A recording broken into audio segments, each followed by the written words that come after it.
Hoy hoy, Chips ahoy, good morning. Yan. Morning Saudi Arabia. Dawadimi or Dawadimi, wala. Iba-iba sila. Yan. Morning guys. So time check 5:30 na ng umaga and yun na ang kalangitan. And hindi na ganun kainit. September na so malamig na. Mainit pa rin naman pero kumpara mo sa mga nakaraang araw na sobra talaga. Na kahit ganitong oras sobrang init na. Ngayon hindi na. Morning. Pasok ako today. Pasok ay 6 AM. Nagising ako ng 4:30. Papa ako sa apartment namin ng 5:30. Then waiting na lang sa sundo. Let's go.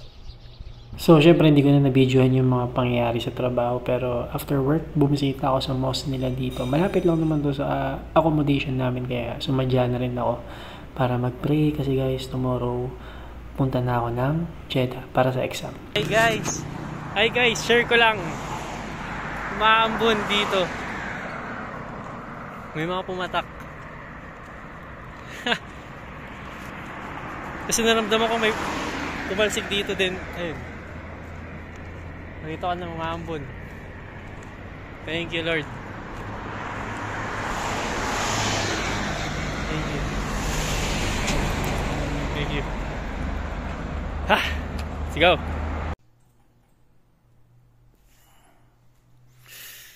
Oy, oy, Chips ahoy. So, for today guys. Pumunta na ako ng Jeddah para doon kasi yung exam ko ng Prometric. So, pumunta na ako ngayon. Today is September 8. And yung exam ko is September 10.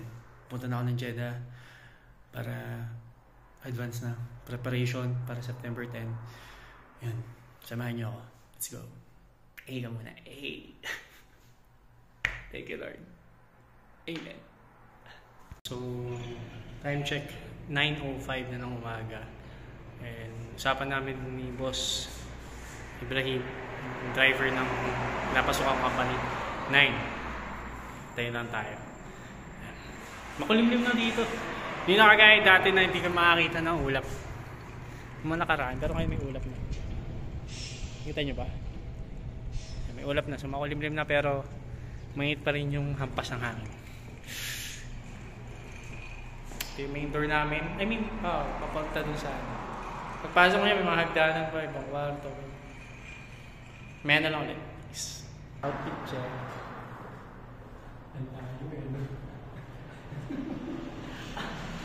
Outfit check.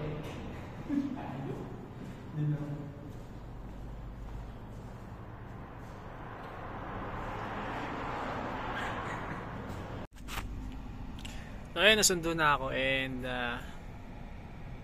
ayun, biyahe na kami. Oras natin 9:54 na ng umaga. Flight ko pa naman ay 3 PM pa naman yung boarding time. Mahaba-haba pa. Nagpamagal lang ako kasi syempre biyahe pa tapos syempre di ko pa naman kabisado yung airport doon. Kaya inagahan ko na lang. Okay naman, wala nang problema. Okay. Ano ba? Gusto ko sana ipakita sa inyo yung daan eh. Dadaan namin kasi nakita nyo na yun eh. Sa mga nakaraang video. Puro disyerto lang naman yun.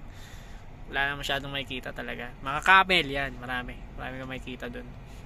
Tsaka ayun, walang katapusang disyerto talaga. Ayun, biyahe na lang muna kami guys. Let's go. Hey, papasa tayo. Papasa. One take. Let's go.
dito na ako sa airport. Yan. Yan, ganda ng airport nila dito.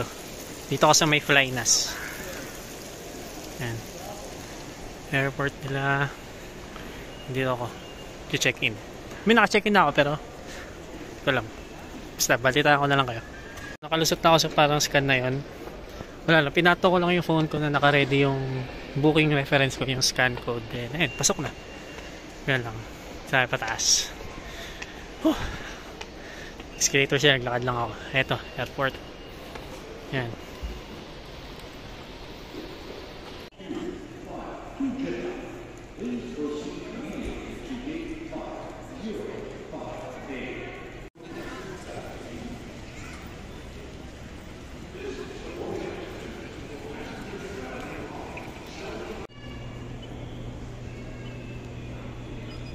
Tagal. Ano yung 206? Yung code na. Ah. Tinap lang yung cellphone eh, no? Sayang mangmang dito. So, tapos galing ah. Galing. Galing ah. Iba yarn.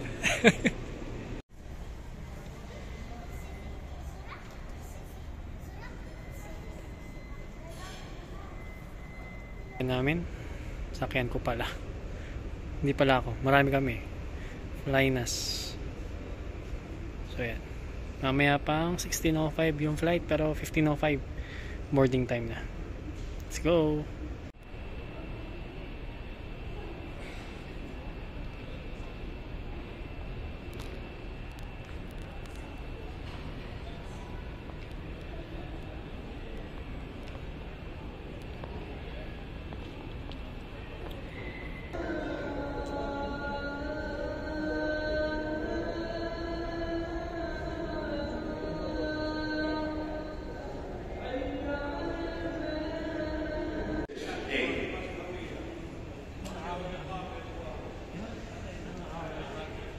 So, ito na. Boarding na. Then, ito yung aeroplano. Domestic flight. Ayan.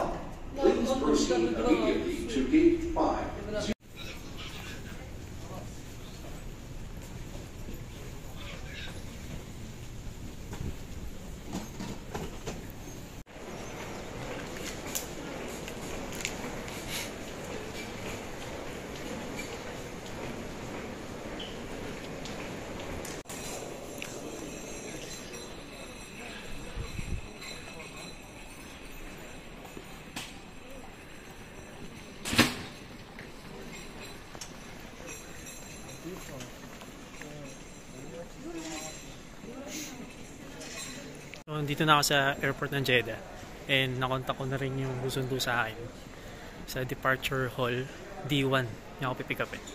Ayun, hinahanap ko yun. So, yun pa na nakikita ko. Yan. Lalabas na tayo. Lamig. Lawak ng airport nila. Di ko sure kung same to sa international kasi domestic ako eh.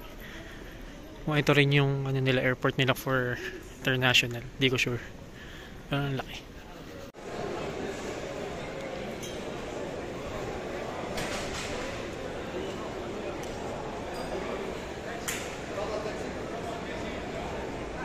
So hanggang ngayon di ko pa rin nakikita yung D1 pero yan, nature na airport. Ganda. Yan.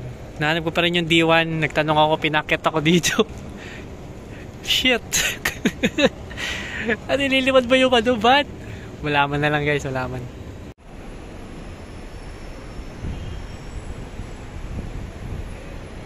Ganda na sunset, no?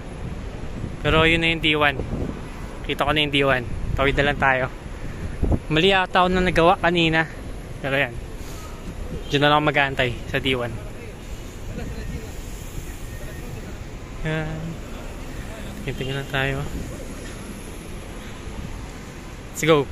So yun, dito na ako sa may D1. Yan, D1. Message ko na rin yung susundo sa akin. 4 minutes daw. Ang init. Ang init, grabe. Seryoso. Dudugoy na naman dilong ko nito, pero yan. 3-1. Ganda.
So, yun.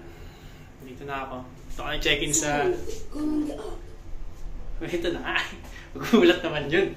Pero yun, dito ka check-in sa medyo pricey, pero ako marireimburse naman. Sulitin na natin to guys. Minsan lang to. Tingnan natin yung room. Solid eh. 312, third floor. Let's go! So, 312. Let's go. Open. There's the lights. Yan. Oh, yan. Simple lang pala siya guys. Medyo nag-expect ako. Pero yan. Mas malaki pa yung 150 kanina. Pero kasi to, syempre, medyo ano kasi yun eh. Parang, yan. Sketchy yung lugar. Pero ito, okay naman. Yan lang. Medyo sketchy lang kasi yung lugar doon. Kaya parang, pero 150. Goods na. Nga lang, sketchy. Hindi ko pala nasalap. Yan. So, yun yung room ko guys. Simple lang pala siya. Akala ko may jacuzzi sa loob kasi 300. Yan. Yung dalawang bed. Pwede ko daw ipapirin ng king size pero hindi na. Yan, may cabinet dito, may locker, may plancha. Yan, sakto. Mga basic lang naman. That's ito. Kasi natin aircon. Init eh. Ay, umaba, boss. 17 ka na dito. Ayan. 27 na. Ayan na. Okay. Walang free breakfast. Hindi na ako napadagdag. CR. Goods. May mga sabon naman. Shower. Walang bathtub, pare. Let's go! Bali, pupunta ako sa New Cornish para kumain. Kasi may mga friends din tayo doon. Friends? May mga tropa tayo doon. Tapos meron silang ganito sa lobby. Ayan. May ganyan sila. Ko alam ko na yan. Pero ganda. Tapos yung picture frame ng mga hari, ganyan, prinsipe. Ayan. Baka naman po mga prinsipe at prince. Naman po kahit isang ano lang, sports car. Pero natin ko na lang yung Uber. Then, na. Medyo malayo yung Cornish dito. May kalayuan. Pero okay lang, gutom na rin ako. Let's go.